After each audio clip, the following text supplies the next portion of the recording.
तो क्या हाल चाल, बढ़िया सब। स्वागत करते हैं आपका अपने यूट्यूब चैनल नवोदय एकेडमी पर। हमें नवोदय कलम से क्रांति। जैसा कि आप अवगत हैं कि इस समय हम क्लास 10th यूपी बोर्ड के प्री बोर्ड पेपर को डिस्कस कर रहे हैं और इसी क्रम में आज हम क्लास 10th के प्री बोर्ड पेपर में साइंस के उन न्यूमेरिकल क्वेश्चन को डिस्कस करेंगे जो 2023 के पेपर में आए हुए हैं। बढ़ते हैं न्यूमेरिकल सेक्शन की तरफ। यहाँ देखिए हमसे क्या पूछा हुआ है। एक लेंस की क्षमता +2 डायोप्टर है, इसकी फोकस दूरी ज्ञात कीजिए। यह लेंस अभिसारी है या अपसारी है, इस पे कमेंट करना है हमें। तो एक फार्मूला हम जानते हैं कि P = 1/f होता है। P यहाँ पे लेंस का पावर को दिखा रहा है, F क्या दिखा रहा है, उसके फोकल लेंथ को दिखा रहा है, ठीक है, जो हमारी फोकस दूरी होती है। और हमें यहाँ पे ध्यान में रखना है कि जो मेरा ये F होगा वह किसमें होना चाहिए, इन मीटर होना चाहिए, ठीक है। तो हमें यहाँ पे दिया हुआ लेंस की क्षमता +2 है, तो यहाँ पे +2d लिख देंगे। +2 = 1/f। तो यहाँ से f की वैल्यू निकाल देंगे तो f की वैल्यू कितनी हो जाएगी, 1/2।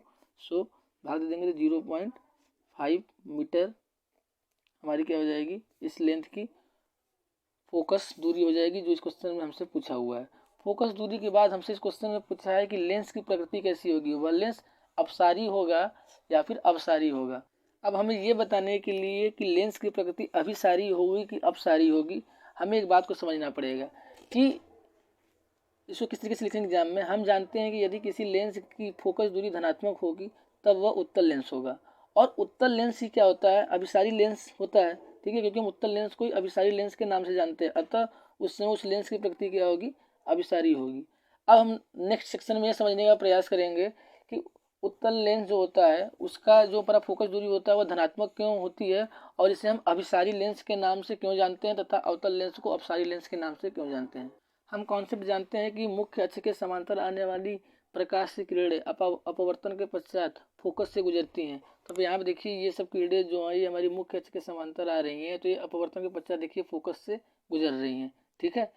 तो अब ये फोकस से गुजर रही हैं तो देखिए जाकर ये एक ही बिंदु से गुजर रही हैं, ठीक है। तो जब एक ही बिंदु से गुजर रही हैं, एक ही बिंदु पे आके ये मिल रही हैं, तो इसलिए इसको क्या बोलते हैं हम, कि यह अभिसारी प्रकृति का होता है। यदि इसी जगह पे हम अवतल लेंस की बात करें तो मुख्य अक्ष के समांतर आने वाली जो किरणें होती हैं अपवर्तन के पश्चात हमें एक बिंदु से आती हुई प्रतीत होती हैं, ठीक है। अर्थात देखिए इस बिंदु से लग रहा है कि फैल रही हैं। फैलाव को क्या बोलते हैं, अपसरित होना, इसलिए इसको हम क्या बोलते हैं, अपसारी लेंस कहते हैं।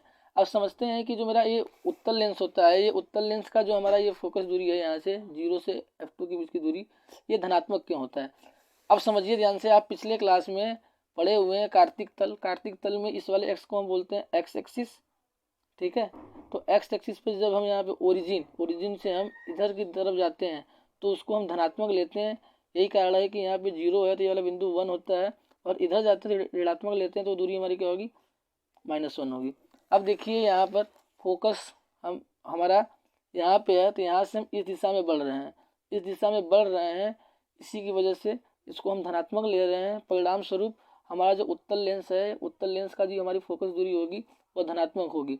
अब उस क्वेश्चन को हम सॉल्व किए हैं तो उस क्वेश्चन में हमारी वैल्यू क्या आ रही थी, एफ की वैल्यू 0.5 मीटर आ रही थी। 0.5 meter in the sense the value will be greater than 0। यदि वैल्यू 0 से बड़ी है अर्थात वह धनात्मक वैल्यू है। धनात्मक वैल्यू मतलब उत्तल लेंस। अभी मैं आपको बताया कि उत्तल लेंस को अभिसारी लेंस क्यों कहते हैं, इसलिए उसका करेक्ट आंसर क्या हो जाएगा कि जो हमारी लेंस की प्रकृति होगी वह कैसा होगा, वो अभिसारी प्रकृति की होगी। आइए देखिए यहाँ पर हमें एक न्यूमेरिकल क्वेश्चन और दिया हुआ है। न्यूमेरिकल क्वेश्चन हमारा क्या है, यहाँ पर एक चालक पर सामान्य अवस्था से 5 इलेक्ट्रॉन अधिक है। चालक पर आवेश की मात्रा हमें बतानी है, क्वांटिटी कितना होगा, और उसकी प्रकृति बतानी है कि वो पॉजिटिव होगा, निगेटिव होगा या फिर न्यूट्रल स्टेट में होगा। तो यहाँ पे एक वर्ड आया है कि हमारा जो चालक है वो पहले सामान्य अवस्था में है, सामान्य अवस्था से उसके पास 5 इलेक्ट्रॉन अधिक हो गए। समान अवस्था का मतलब क्या होता है, आइए इसको हम एक एग्जाम्पल एल्युमिनियम का एग्जाम्पल लेके समझते हैं। एग्जाम्पल हम ले रहे हैं एल्युमिनियम का। तो यदि एल्युमिनियम का एग्जाम्पल लें तो एल्युमिनियम का हमारा द्रव्यमान कितना होता है, 27 होता है, और इसका जो परमाणु क्रमांक होता है वह 13 होता है।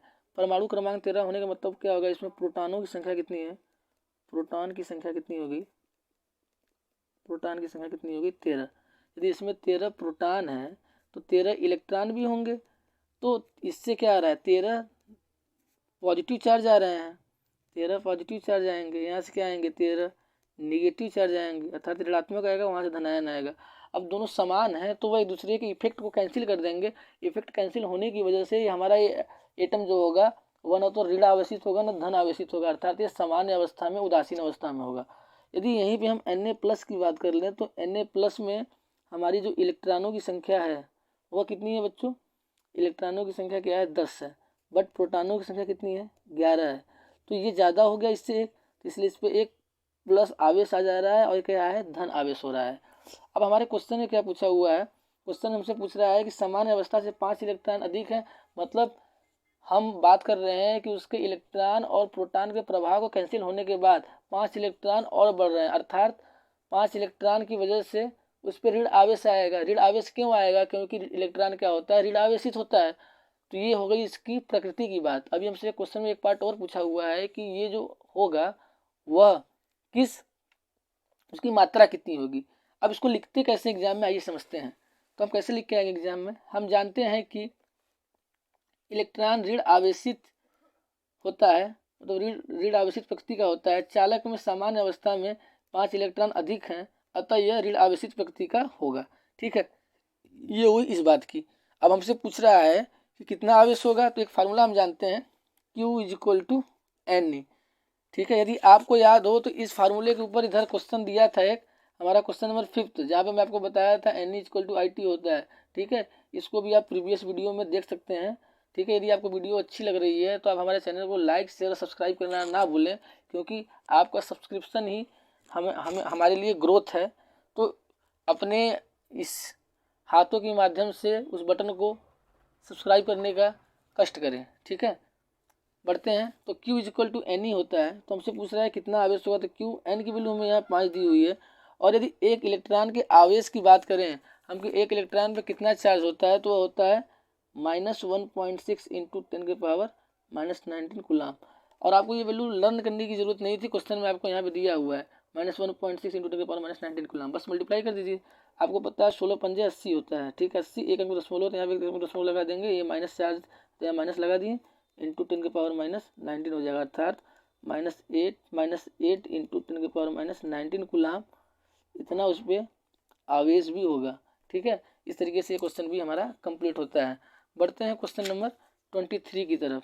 ठीक है, हमें पूछा है संलग्न वैद्युत परिपथ में ज्ञात कीजिए ए और बी के बीच प्रतिरोध तुल्य क्या होगा, मतलब हमें आर इक्विवेलेंट की वैल्यू बताना है ए और बी के बीच में। ठीक है, तो यदि ये पॉइंट हमें ए दिया हुआ, ये पॉइंट बी दिया हुआ, तो इसके बीच में हमें आर इक्विवेलेंट बताना है। अर्थात आर इक्विवेलेंट का मतलब क्या हुआ है कि इन रजिस्टेंस को हटाकर हम इसको एक ऐसे रजिस्टेंस को वहाँ पे हम इंट्रोड्यूस करें जिसका इफेक्ट इन चारों रजिस्टेंस के बराबर हो, ये होता है आर इक्विवेलेंट का मतलब। तो रजिस्टेंस दो तरीके से हम जोड़ सकते हैं, एक होता है सीरीज में, एक होता है पैरेलल में। यदि रजिस्टेंस को हम सीरीज में जोड़ेंगे तो उस समय पूरे सर्किट में जो हमारी विद्युत धारा होती है वह समान होती है, अर्थात जो हमारी आई होती है वह सेम होती है।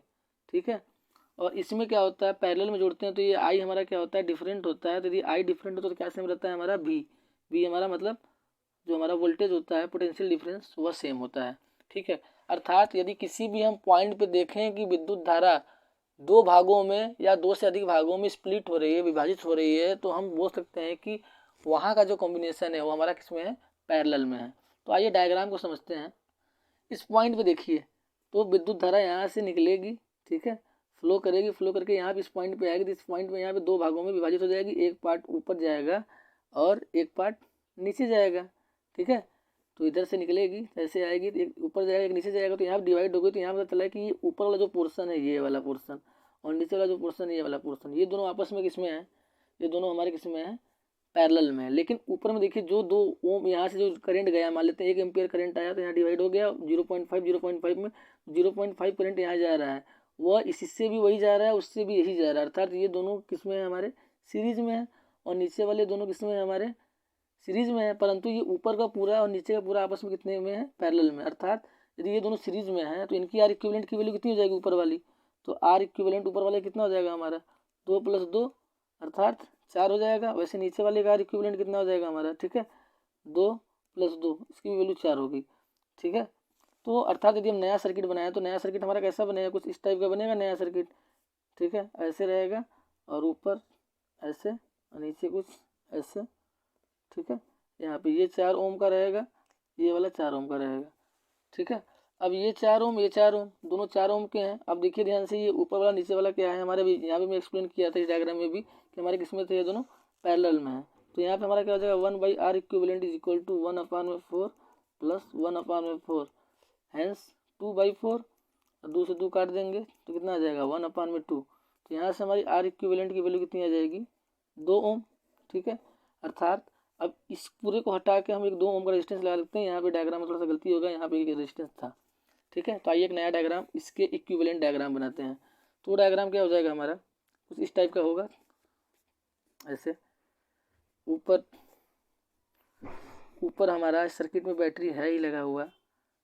ठीक है, और यहाँ पे एक 3 ओम का रेजिस्टेंस है और एक नीचे भी रेजिस्टेंस लगा हुआ है। तो ये वाला 3 ओम का रेजिस्टेंस है, ये वाला कितना आया है अभी उसको कैलकुलेट किए तो 2 ओम का रेजिस्टेंस आया हुआ है। तो पहले पार्ट में क्वेश्चन हमसे क्या पूछा था, ए और बी के बीच तुल्य प्रतिरोध का मान कितना हुआ। तो ए और बी तुल्य प्रतिरोध का मान कितना है हमारा, यहाँ पे भी हम कैलकुलेट किए हैं, कितना आया है, 2 ओम आया है। अगले पार्ट में हमसे पूछा है कि परिपथ में प्रवाहित धारा का मान बताना है। तो हम ओम्स लॉ लगा देंगे सेकेंड पार्ट के लिए। ओम्स लॉ क्या करता है, V is equal to I R होता है। तो यहाँ पे आर तो एक है नहीं, इसलिए हम यहाँ क्या लेंगे, कंसिडर करेंगे आर इक्विवेलेंट। अब आर इक्विवेलेंट निकालने के लिए ये देखिए इन दोनों को हमें जोड़ना पड़ेगा। ठीक है, तभी जाके यहाँ पे हम आर इक्विवेलेंट का कॉन्सेप्ट लगा पाए। अब देखिए ये दोनों में जो रेजिस्टेंस है, ये दोनों रेजिस्टेंस हमारे किस में है, ये दोनों रेजिस्टेंस हमारे सीरीज में है। क्यों, क्योंकि देखिए हमारा जो डायग्राम दिया हुआ है यहाँ से करंट निकलेगा। तो ये तो हालांकि मैं वैसे ही बना दिया, ऐसा कोई मतलब है नहीं, करंट पूरा ऐसे पास होगा। और देखिए जो करंट इसमें से पास होगा वही करंट ऐसे निकल के यहाँ पे से 3 ओम वाले रेजिस्टेंस से भी प्राप्त होगा। तो यहाँ पे जो मेरा आर इक्विवेलेंट ओवरऑल होगा, आर इक्विवेलेंट ओवरऑल कितना हो जाएगा, 2 + 3, अर्थात ओवरऑल आर इक्विवेलेंट कितना आ गया हमारा, 5 ओम आ गया। तो हम लगा देंगे V is equal to I R equivalent. तो यदि क्वेश्चन में देखा जाए तो हमें इसको सॉल्व करने के लिए क्या चाहिए, आगे सॉल्व करने के लिए हमें वोल्टेज की वैल्यू चाहिए। क्वेश्चन में देखिए यहाँ पे कितना वोल्ट का है, यहाँ पे बैटरी वो दिया ही नहीं हुआ है। ठीक है, तो इसको हम V ही लेके चलें। ठीक है, तो V इज इक्वल टू आई और आर इक्विवेलेंट कितना आया, 5 आ गया है। तो यहाँ से पूरे सर्किट में जो आई की वैल्यू आ जाएगी वो कितनी आ जाएगी, V/5। ठीक है, तो यहाँ पे करंट कितना आ गया, V/5। ठीक है, एम्पियर। अब बढ़ते हैं नेक्स्ट पार्ट की तरफ, देखते हैं नेक्स्ट पार्ट में हमसे क्या पूछा हुआ है। नेक्स्ट पार्ट में हमसे पूछ रहा है कि 3 ओम के प्रतिरोध के सिरों के बीच विभवांतर कितना होगा। तो सिंपल सी फॉर्मूला है, वहाँ पे भी हम V equal to I R लगा देंगे। ठीक है, तो हमसे पूछ रहा है कि यहाँ पे क्या पूछ रहा है, विभवांतर अर्थात V की वैल्यू पूछ रही है। तो V इज इक्वल टू हमारा I कितना है यहाँ पे, V/5। ये V दूसरा है, इसको V डैश लेते हैं, V/5 इंटू आर पता होना चाहिए हमें। तो आर हमें किसकी क्रॉस निकालना है, 3 ओम के क्रॉस निकालना है। तो आर की वैल्यू हमारी कितनी है, 3। तो ये कितना हो जाएगा हमारा, ठीक है, 3V/5 हो जाएगा। 3V/5 इतना वोल्ट हमारा, वोल्ट किसके क्रॉस हो जाएगा, इस 3 ओम के रेजिस्टेंस के क्रॉस हो जाएगा। केमिस्ट्री में भी एक न्यूमेरिकल आया है, किसी विलयन का यहाँ पे क्या रहना चाहिए था, पीएच रहना चाहिए था। किसी विलयन का पीएच मान 3 है, इसमें उपस्थित हाइड्रोजन आयन के सांद्रण ज्ञात करना है। तो पहले हम समझ लेते हैं, यदि किसी चीज़ का मान पीएच मान 3 है तो वह कैसा होगा, उस विलयन की प्रकृति क्या होगी। हालांकि सेम यही क्वेश्चन एक पूछा हुआ है इसी पेपर में आगे, यदि पीएच 3 है तो उसकी प्रकृति क्या होगी। यदि किसी चीज़ का पीएच 3 है तो हमारे किस प्रकृति का होगा बच्चों, वो हमारे अम्लीय प्रकृति का होगा। अम्लीय प्रकृति का क्यों होगा, इसको अभी मैं बताया था आपको। मैंने बताया था आपको कि यदि किसी चीज़ का पीएच 7 से अधिक है तो बेसिक प्रकृति का होता है, पीएच 7 है तो न्यूट्रल प्रकृति का होता है, यदि 7 से कम पीएच है तो अम्लीय प्रकृति का होता है। इस क्वेश्चन में हमें मेंशन है कि पीएच 3 है, अर्थात ये किस प्रकृति का हो गया, अम्लीय प्रकृति का हो गया। अब हमें इस क्वेश्चन में पूछा हुआ है कि इसमें उपस्थित हाइड्रोजन आयन का सांद्रण बताइए। तो मैं आपको एक फार्मूला बताता हूँ कि जो किसी भी चीज़ का जो पीएच मान होता है वो किसके बराबर होता है, -log H+ आयन कंसनट्रेशन। ठीक है, तो हमें पीएच 3 दिया हुआ है, तो यहाँ पे 3 पुट कर देंगे तो 3 इक्वल टू क्या हो जाएगा मेरा, -log H+ आयन कंसनट्रेशन। अब यहाँ से माइनस हटाने के लिए दोनों तरफ माइनस से मल्टीप्लाई कर देंगे तो कितना हो जाएगा, -3, और -1 इधर प्लस होगा तो कितना हो जाएगा, log H+ आयन कंसनट्रेशन। अब यहाँ भी हमें इसका बेस न दिया और लॉग का, तो हम उसका बेस क्या कंसिडर करेंगे, 10। जैसे 3 के आगे कोई साइन नहीं दिया तो हमें क्या समझना पड़ेगा, इसका क्या है, प्लस है। वैसे ही यदि इसका बेस कुछ नहीं दिया तो हम क्या कंसिडर करेंगे, 10। तो H प्लस आयन कंसंट्रेशन की वैल्यू हमारी कितनी हो जाएगी यहाँ पे 10⁻³ ठीक है। हमारी H प्लस आयन कंसंट्रेशन कितनी आ गई 10⁻³ मोलार ठीक है। इस तरीके से इस प्रश्न का करेक्ट आंसर क्या हो जाएगा, यदि किसी विलयन का pH 3 है जिसमें उपस्थित हाइड्रोजन आयन सांद्रण कितना हो जाएगा 10⁻³ मोलार ठीक है। इस क्वेश्चन में हमसे क्या पूछा है, यहाँ पर हम प्रिंटिंग है, यहाँ CuSO4 होना चाहिए। CuSO4 के जलीय विलयन में लोहे की कील डालने पर विलयन का नीला रंग धीरे धीरे क्यों गायब हो जाता है। ठीक है जी, CuSO4 के जलीय विलयन में हम लोहे की कील को डालेंगे तो उसका नीला जो रंग होता है वह ग्रीन रंग में कन्वर्ट हो जाता है। क्यों हो जाता है इस क्वेश्चन में हमें बताना है ठीक है। तो मैं आपको बताना चाहूँगा ये जो है हमारा वो डिस्प्लेसमेंट रिएक्शन के आधार पर हम इसमें आंसर तक पहुँचेंगे। तो डिस्प्लेसमेंट रिएक्शन में हम क्या होता है कि जो हमारी जो विस्थापन की प्रक्रिया अभिक्रिया होती है उसमें जो अधिक अभिक्रियाशील धातुएं होती हैं वे कम अभिक्रियाशील धातुओं को उनके साल्ट से क्या कर देती हैं, उनको डिस्प्लेस कर देती हैं, उनको विस्थापित कर देती है ठीक है। तो इसके लिए हमें पता होना चाहिए कि कौन सा धातु है वो अधिक अभिक्रियाशील है, कौन सी धातु कम अभिक्रियाशील है। इसके लिए एक रिएक्टिविटी सीरीज होती है, उसको याद कैसे करना है और रिएक्टिविटी सीरीज क्या है आइए उसको समझते हैं। हमारी रिएक्टिविटी सीरीज को याद करने का तरीका क्या है, केदारनाथ का माली आलू जरा फीका पकाता है, इसके बाद हमें क्या बोलना है चा CHAA चा, और इसके लास्ट वाले में दोनों में U ऐड कर देना है, बीच वाले में दोनों में G ऐड कर देना है ठीक है। अब ये हमारी रिएक्टिविटी सीरीज बन गई और इसमें यदि कोई एलिमेंट दूसरे एलिमेंट के कंपैरिजन में ऊपर आ रहा है तो वह उसको उसके विलयन से डिस्प्लेस कर देगा ठीक है। तो हमारे क्वेश्चन में क्या दिया था, कॉपर सल्फेट का एक विलयन है और उसमें हम क्या डाल रहे हैं ना आयरन नेल, अर्थात हम क्या डाल रहे हैं Fe को डाल रहे हैं ठीक है। तो अब देख लेते हैं कि यदि Fe Cu से ऊपर होगा तो उसको डिस्प्लेस कर देगा। तो रिएक्टिविटी सीरीज में देखिए हमारा Fe यहाँ आ रहा है, Cu यहाँ आ रहा है, तो देखिए Fe जो है वह Cu से ऊपर है, इसलिए इसको इसके विलयन से डिस्प्लेस करके क्या बना देगा FeSO4 प्लस Cu ठीक है। तो इस तरीके से इसका हमारा जो ब्लू कलर है वो ग्रीन कलर में कन्वर्ट हो जाएगा ठीक है। तो हमसे इस सवाल में पूछा है कि धीरे धीरे क्यों गायब हो जाता है, तो हम यहाँ लिखेंगे कि हम जानते हैं कि लोहा कॉपर के तुलना में एक अधिक अभिक्रियाशील धातु है। विस्थापन अभिक्रिया के दौरान अधिक अभिक्रियाशील धातु कम अभिक्रियाशील धातु को उनके विलयन से विस्थापित कर देती हैं तथा उनके स्थान पर स्वयं आ जाती हैं। इस तरीके से जब हम लोहे की कील को कॉपर सल्फेट के विलयन में डालेंगे तो उसका जो नीला कलर है वह धीरे धीरे गायब हो जाएगा और ये नीला कलर किसमें कन्वर्ट हो जाएगा ग्रीन कलर में हो जाएगा। एक चीज़ आपको बता देते हैं, और यदि इसी में यदि हम Fe को FeSO4 ले लें और FeSO4 में हम कॉपर को डालें तो रिएक्शन होगा ही नहीं, reaction does not take place. क्यों नहीं होगा रिएक्शन, क्योंकि कॉपर को रिएक्शन होने के लिए Fe से ज़्यादा रिएक्टिव होना पड़ेगा। देखिए यहाँ पे कॉपर Fe से नीचे आ रहा है, कॉपर यहाँ पे देखिए रिएक्शन में यहाँ पे टेबल वो जो हमारा रिएक्टिविटी सीरीज नीचे आ रहा है, इस तरीके से ये रिएक्शन हो ही नहीं सकता है। इसी का अथवा वाला क्वेश्चन देख लेते हैं, उसमें क्या दिया है, जिंक पर तनु HCl की क्रिया से H2 मुक्त होती है जबकि Ag पर HCl डालने पर नहीं, क्यों, समझाइए। तो सेम यही डिस्प्लेसमेंट रिएक्शन के आधार पर है कि यदि हम क्या ले रहे हैं जिंक ले रहे हैं और HCl से रिएक्ट करा रहे हैं जिंक और हम डाइल्यूट HCl लिए तो ये रिएक्शन होगा और हमें यहाँ क्या मिलता है ZnCl2 मिलता है और इधर H2 मिलता है। बैलेंस करेंगे तो यहाँ पे ये 2 मोल हो जाएगा ठीक है। परंतु इसी हम डाइल्यूट HCl को Ag से रिएक्शन कराएं तो गैस नहीं निकलती है, क्योंकि ये रिएक्शन होता ही नहीं है ना, reaction does not take place. क्यों नहीं होता है इसको समझते हैं। आपको अभी मैं रिएक्टिविटी सीरीज बताया हूँ। इस रिएक्टिविटी सीरीज में देखिए जिंक किस प्लेस पे है ठीक है, तो देखिए जिंक यहाँ पे है और हाइड्रोजन कहाँ पे है, हाइड्रोजन यहाँ पे है, जिसमें मैं रेक्टेंगल बना रहा हूँ उस पर गौर करना। Ag कहाँ है, इधर पे है। यदि कोई एलिमेंट ठीक है, यदि कोई एलिमेंट हाइड्रोजन से ऊपर आ रहा है रिएक्टिविटी सीरीज में ठीक है, तो वह उसके अम्लीय जो विलयन होगा उससे उसको डिस्प्लेस करके हाइड्रोजन गैस का निर्मोचन करेगा। परंतु यदि वह हाइड्रोजन से नीचे आ रहा है रिएक्टिविटी सीरीज में तो उसको डिस्प्लेस नहीं कर पाएगा। तो इस सवाल में हमें जो दिया था Ag, ठीक है, वह Ag देखिए कहाँ हाइड्रोजन से नीचे आ रहा है। देखिए हाइड्रोजन से नीचे आ रहा है, हाइड्रोजन से नीचे आने की वजह से डिस्प्लेस नहीं कर पाएगा, परंतु जिंक ऊपर आ रहा है तो डिस्प्लेस आसानी से कर देगा। ठीक है, यहाँ पर देखिए क्वेश्चन पूछा है कापर के 2 प्रमुख अयस्कों का नाम बताइए। तो अयस्क से संबंधित जितने भी क्वेश्चन उसको आप तैयार कर लीजिएगा। यहाँ पे इसका आंसर क्या हो सकता है, Cu2 एक एग्जाम्पल ले लें हम, क्यूपराइट, ठीक है, जो क्या होता है कापर का ऑक्साइड होता है, वह क्या होता है हमारा कापर एक अयस्क है। और दूसरा एग्जाम्पल हम क्या लेते हैं, कॉपर पायराइट का ले सकते हैं एग्जाम्पल हम।